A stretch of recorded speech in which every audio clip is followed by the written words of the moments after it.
right, guys, I came in early to help out with a color match problem. There's a lot of stuff that people don't realize that you go through in a body shop sometimes. If you look here, this car came in. This is a different color than this, which is a different color than this, right? Now, before we get into this, write this down. Stupid shit you don't do in a shop. You don't use garbage cans for tools. You know how much you can buy a lot of garbage cans with this, and when it falls in there, which it will, some idiot will knock it in there. We literally have hangers everywhere. It should have been clean and put away, right?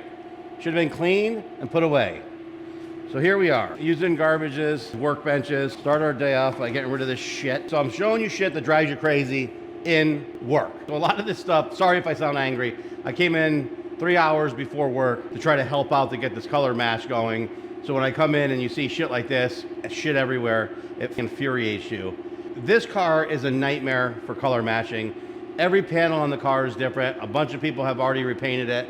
One of the reasons it actually came in is because the paint was peeling off, and it was actually peeling off because someone did a really crappy prep job and they use inferior materials. What ends up happening when you're color matching a car is you pull up the paint code and then you also scan it. We have a camera that does a shot of it. Whenever you scan any part of this car, ironically, even though they're 20 shades off, every time it comes up as the right paint code for the car with a different variant. So Lewis had went through and done some of the shots, and you can see here, these colors aren't even close. So then the process is you scan it, mix the paint, you spray out on a spray out card, you look at it, you see the difference, then you go back, you rescan the spray out card, and it does a color correction to bring you to the next color, which every time brought us to a color that's not even close, right? So you can see the process of when you're doing these cars. It's a lot more involved than people think. A lot of people just assume you mix up a color, you go, and that's it. It's not like that, especially on used vehicles. Obviously, I'm not working on one of our muscle cars or hot rods or something cool, custom truck. We're working on a Prius, and we do a little bit of everything here. And what's funny, I find, is that the people, especially older people that still care about quality on any of their vehicles, when they know that you're going to spend the time to do the proper color match, do the proper repair, they truly appreciate it. So sometimes it's more rewarding to do a car for a local customer that cares than it is to do some of our high-end stuff. There's nothing worse than spending 2 years of your life working your tail off for a person that could care less about their, they just want bragging rights. So yes, you'll see us do different things here, and this is one of them. But I just wanted to, before we start today, I wanted to show you some of the stuff that we have to go through. Now I'm gonna have to go through and manually tint these to try to get them close.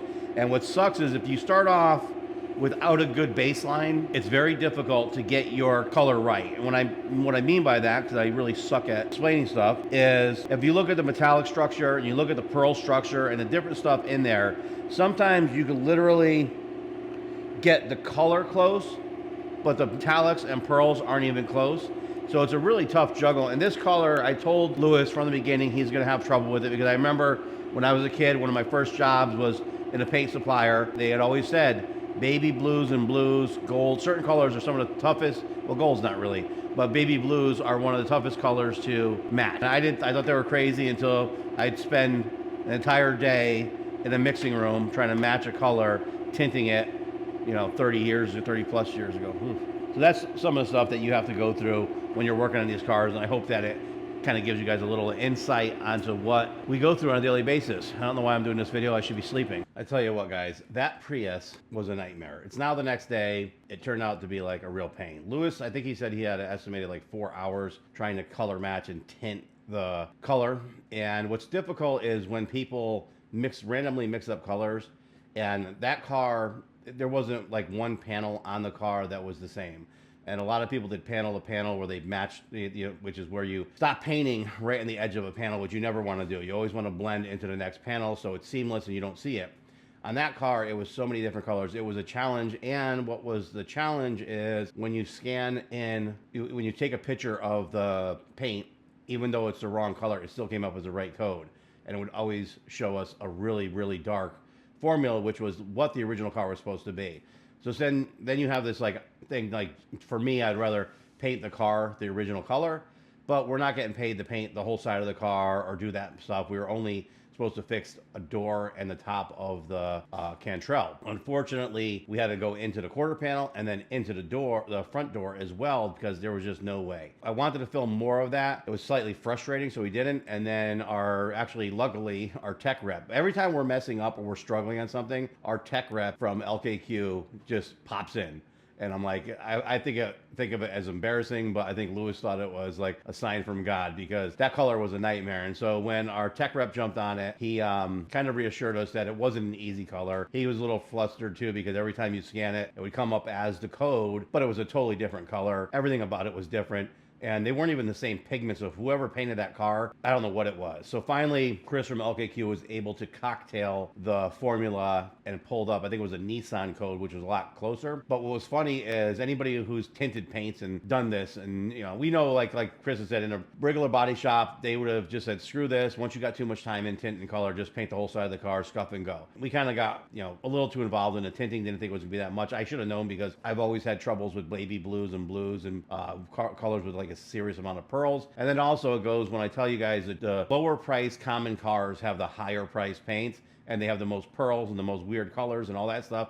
And that goes in case with this Prius, because the blue had massive amounts of strange pearls that we never even used. There was a gold pearl in there that we've spent on our mixing bank. I don't think anybody ever has even used it in 2.5 years or whatever it's been. But that Nissan color was close. But what was funny is when you're mixing paints, and like I said, anybody who's done this knows, you start off with this much and then you end up with like this much, because you keep on adding. So Lewis did like 5 or 6 spray outs and color corrections and all that stuff, and kept getting worse and all over the place. And then I came in and started doing it and got a lot.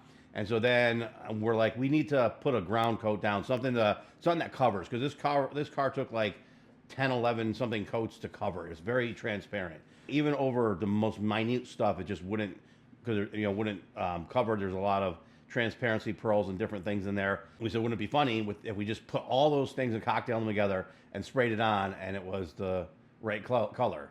And then sure as shit, we go and spray that on. And I tell you what, it was definitely a blendable color. It was really close, but the color that Chris got us for the Nissan actually worked out really good. The blend came out really good, way better than anything that was on the car. I know the customer's going to be tickled pink when he sees it, because he really likes this little car. I don't know what it is about the Prius, but I know a lot of people love them. A lot of people you wouldn't expect that love them. So anyway, I did a little B-roll so you can see over as I'm talking, some of the color matches. Like you could see that their panels are night and day. We're talking like 10, 15 shades off. Hopefully it shows on the camera. Sometimes the camera doesn't show a lot of the stuff that we could see in real life. And then you could actually also see that, what we did and how it came out. And, for what it is, it's going to be a happy customer. I think we exceeded his expectations. We care. So a lot of people would have just sprayed it like the guy did before. And whoever did it before, it was tough, because one of the things that Chris had said, which is true, and we ran into this when we were doing a lot of the kit car, the backdraft Cobras, there was a point where they were paying their paint people, whoever's painting their cars, too little money. And so they were trying to cut back and use a lot less and less. If you don't put the right amount of coats of base coat color on there, it becomes transparent and starts to pick up the colors underneath it. So there was a high probability that they used a gray primer, and then this blue base coat was actually, the primer was showing through and changing the color that much, which is probably could have been what it was, because I think Lewis said it actually called for a black or a dark gray primer sealer. And then, a lot of times when you could adjust your color, actually a lot of times the computer recommends what color sealer you put underneath there,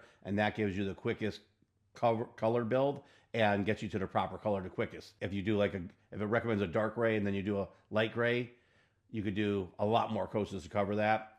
And if you had it right the first time, you do a lot less coats. So anyways, I hope you enjoyed this video. We're going to be doing some different stuff. We're going to show you, like I told you before, it's not just all about hot rods, classics, and custom cars. We're showing you both sides of the business. We have our motorsports part of the business, which is new cars, and we have customers that we've dealt with for the last 30 years that we do whatever they want. We have friends and stuff in the business, and we like to take care of them. And then we obviously love classic cars, classic trucks, hot rods, muscle cars. That's our niche. So thank you for watching. Please remember to like, share, subscribe, ring the bell. It really helps when you actually get off your lazy ass and you hit the subscribe button, and then you take 1 second to comment and say, hey, stop covering that bald head. That bald head's beautiful. I'd like to see it more. Thanks for watching.